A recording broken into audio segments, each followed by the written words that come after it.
So that's exactly how I would do Pono. Thanks for the question, buddy. Hope you're doing well out there. And we're going to wrap up with Bradley. I didn't see any more super chats. I'm going to do one more check here, folks, before we call it for the night. And Girk, thanks for that. Vertigo, huh? Okay.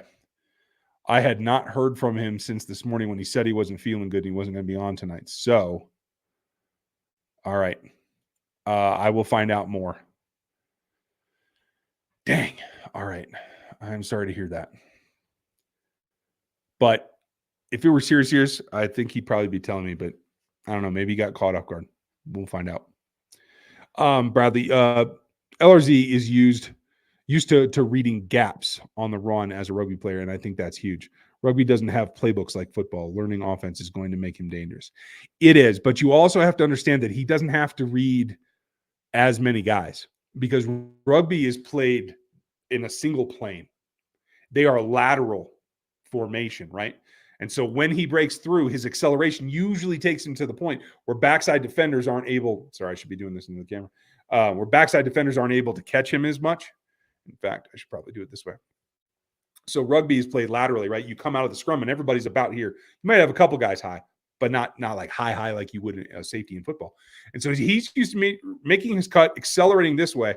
And there might be one or two guys that try to meet him over the top. Mostly they can't catch him in the rugby leagues. But he's not used to playing where he has to catch the ball here, accelerate, and he's got a safety over the top that's coming down at him. That's going to be the key. He's got to learn to be a little bit more shifty because usually from what I've seen, and I've watched several of his – I've watched a couple of highlight reels, but I've watched some of his general games as well. He usually makes a step or two and goes. And again, if you're running zone running back, perfect. But it's not a lot of wiggle down the field. So it's usually his burners are enough to get him there. That's not going to be the case against single high and even split high safeties. So he's going to have the ability and develop the ability to put his foot in the ground and shake somebody loose, at least one. But I agree with you. He is going to be dangerous when he learns this offense. He's a unique athlete. And the thing that I don't think people talk about enough, the bottom line for me, is that he's a professional athlete and he has been in a professional league in a whole other sport. And he's willing to come adapt to do this because he wants to.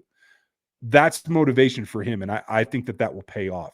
And he understands what it's like to be dedicated to the sport, whatever sport it is. So I think he has a much greater chance than average guy coming in from the international program. Great point, Will. Appreciate you. Talk tidy. Can call LRZ British, correct? Yes. I mean, yes, he's Welsh. There's 4 countries within Britain, right? So we should get Brad on here. I'll try to get Brad to come back on and explain to us Wales is. Ryan Reynolds has to deal with this because Wrexham is Welsh as well, as I understand. So I think that's correct. I don't know. I haven't watched that show in a while, but yeah, it's within the UK. So yes, I think you can refer to that as British. We'll double check with our British friends and give you the lowdown, DC. And we're going to wrap up tonight with Daryl. Thank you, Daryl, for the super chat and the contribution. Appreciate you, buddy. One of our long time members. I got messed around on my 34-month membership. Seriously? Did it drop you for some reason? Dang it.